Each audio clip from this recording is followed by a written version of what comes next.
Ẹ kú dédé wòye ní gbogbo ibikíbi tẹ́ bá ti ń wò mí. Èmi ni Fẹ́mi ọmọ Ògúndèyí tí gbogbo èèyàn mọ̀ sí Fẹsẹ̀múlẹ̀.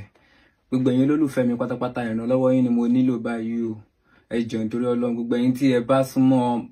àwọn ọmọ bàbá wa Yusuf Ọlátúnjí tí gbogbo èèyàn mọ̀ sí Bàbá Lẹ́gbà tí wọ́n kọ sákàrà, ẹ jọ̀ọ́ bá mi bẹ̀ wọ́n. Mo ṣẹ̀ wọ́n gidi gan ni, ọwọ́ mi dẹ̀ ní 40 wà.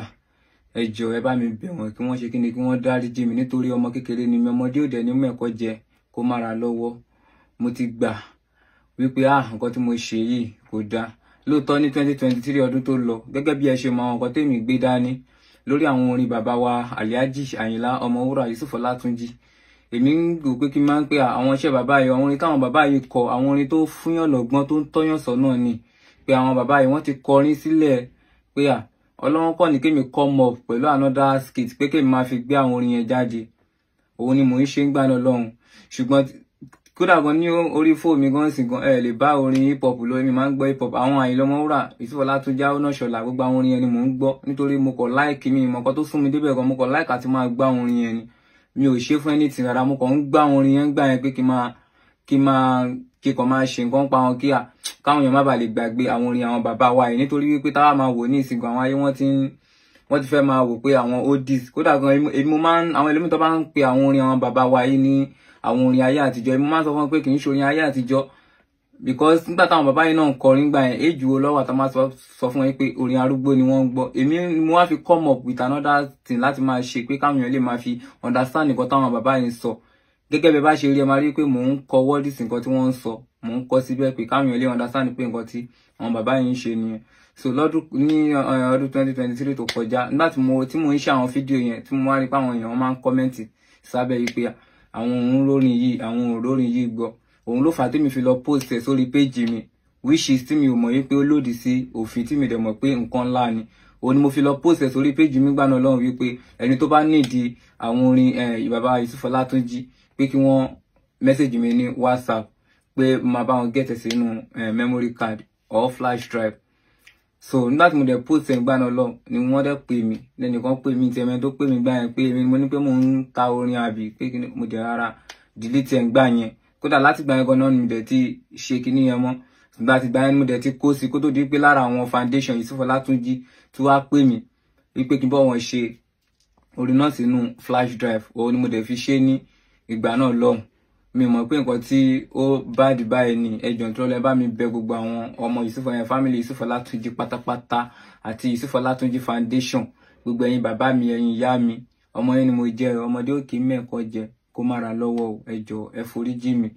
kí ẹ dáríjì mi. Kódà gan ọ̀kan lára ọmọ bàbá gan last born bàbá bọ̀dá mi Mọ̀nsúrù Ọlátúnjí, ọmọ Yusuf Ọlátúnjí Big Cat.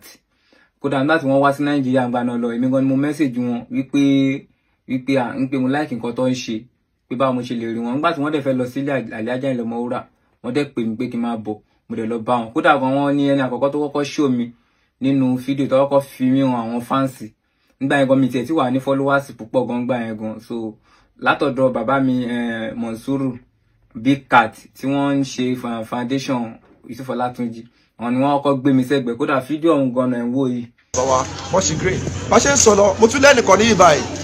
tó máa ń ṣe skit. Ẹni tó máa ń ṣe skit Fẹsẹ̀múlẹ̀ lórúkọ ẹ̀ tó ń jẹ́. Gbogbo àtàbájọ wà náà ní kájọ máa bẹ lọ fúnra kí a grow. Why time dúró àtúnṣe ń dúró de kan náà Àyìnlá Ọmọwúrà. Kájọ ṣe fídíò last. Ìyẹn ni Haruna ọmọ Igun Mọ̀gájí tí bàbá yìí jẹ́ ìkan náà ọmọ Igun Mọ̀gájí náà. Ẹ bá mi gbé fídíò sójú Fẹsẹ̀múlẹ̀ kó náà kí gbogbo ayé. Iṣẹ́ wo ló ń ṣe? Mo ṣe kọ́mẹ́dì ni, mo dẹ̀ tún ń ṣe ẹ̀gọ́ fún Àyìnlá Ọmọwúrà Bàbá Lẹ́gbà. Orúkọ mi ni Fẹ́mi tí gbogbo èèyàn mọ̀ sí Fẹsẹ̀múlẹ̀ kọ́mẹ́dì. Tí mò ń ṣe fídíò Àyìnlá Ọmọwúrà, tí mò ń kọ lyrics wọn, tí mò ń ṣe lóríṣiríṣi, tí mo fi tún gbé iṣẹ́ wọn sí lárugẹ. Fídíò ọ̀hún lẹ ti rí níbi tá a ti jọ sọ̀rọ̀ tó ti ní Fẹsẹ̀múlẹ̀ rè pé òun náà ń ṣe kíní pé kó bá support mi bẹ́ẹ̀ bẹ́ẹ̀ lọ. So àwọn náà wọ́n pẹ̀lú mi gbà náà lọ́hùn, ṣùgbọ́n ìjà ló dé lórí dòwe. Ẹ jọ̀ọ́ nítorí Ọlọ́run, gbogbo ẹ̀yin olólùfẹ́ mi tí ẹ bá súnmọ́ àwọn ọmọ bàbá wa Yusuf Ọlátúnjí, kí wọ́n jọ̀ọ́ nítorí Ọlọ́run, kí wọ́n foríjì mi, kí wọ́n dáríjì mi, torí ọmọdé ò ní mẹ́ẹ̀kọ́ jẹ kó má ra lọ́wọ́. Mo bẹ̀ gbogbo ẹ̀yin ọmọ Nàìjíríà, gbogbo ẹ̀yin tẹ́lẹ̀ máa ń comment, ẹ jọ̀ọ́ nítorí Ọlọ́run, mo bẹ̀ yín ni, ẹ jọ̀ọ́ má bá mi bú family wọn, ẹ jọ̀ọ́ nítorí Ọlọ́run, gbogbo ẹ̀yin tẹ́lẹ̀ máa ń comment gbogbo ẹ̀yin family Yusuf Ọlátúnjí pátápátá gbogbo àwọn nǹkan táwọn èèyàn sọ sí lábẹ́ kọ́mẹ́ǹtì nígbà náà lọ́hùn ẹ jọ̀ọ́ ẹ wò pé kò sẹ́ni kankan tó ń threat yín o àwọn tí wọ́n ń kọ́mẹ́ǹtì àwọn tábà máa wà àwọn èèyàn orí social media kọ́ ló ń ṣàánú àpẹ̀lú àwọn tó wà lórí social media ni ẹlòmíràn kan máa kọ́mẹ́ǹtì nǹkan tí kódà èmi gan fúnra mi gan wọ́n ń bú mi àìmọ̀ iṣẹ́ mi tí máa ṣe bẹ́ẹ̀ táwọn èèyàn máa bú mi lábẹ́ kọ́mẹ́ǹtì gan so ẹ máa wo ti kọ́mẹ́ǹtì yẹn jọ̀ọ́ ẹ gbà pé gbogbo èpè tí wọ́n ṣe gbogbo threat tí wọ́n ń sọ lábẹ́ kọ́mẹ́ǹtì gbà yẹn èmi ni wọ́n ń sọ sí ẹ jọ̀ọ́ nítorí Ọlọ́run ẹ má bínú ẹ má ro ti ọ̀rọ̀ àwọn kọ́mẹ́ǹtì gbogbo ẹni tẹ̀lé kọ́mẹ́ǹtì ẹ jọ̀ọ́ nǹkan tí mo fẹ́ lábẹ́ bíbá ẹni sí ni pé kẹjọ kẹ má bá mi bẹ àwọn family Yusuf Ọlátúnjí ẹ jọ̀ọ́ ẹni tẹ́ bá súnmọ́ ẹ jọ̀ọ́ bá mi pè wọ́n ẹ jọ̀ọ́ nítorí Ọlọ́run kẹ bá mi bẹ̀ wọ́n látorí gbogbo ọmọ wọn pátápátá àti gbogbo family wọn pátápátá ẹ jọ̀ọ́ ẹ bá mi bẹ̀ wọ́n mo bẹ̀ yín ni ẹ jọ̀ọ́ àwọn bàbá yìí ẹ̀yin wọn ò ní bàjẹ́ ẹ̀yin bàbá wa Yusuf Ọlátúnjí bàbá lẹ́gbà kò ní bàjẹ́ ẹ jọ̀ọ́ nítorí Ọlọ́run àwọn náà lọ kọrin wípé látòkè àgbẹ̀dẹ títí lọdẹ tó kò agúnpòpò ẹ̀yin lẹ ní ajagun jẹun Ráyìmí ẹ̀yin lẹ ní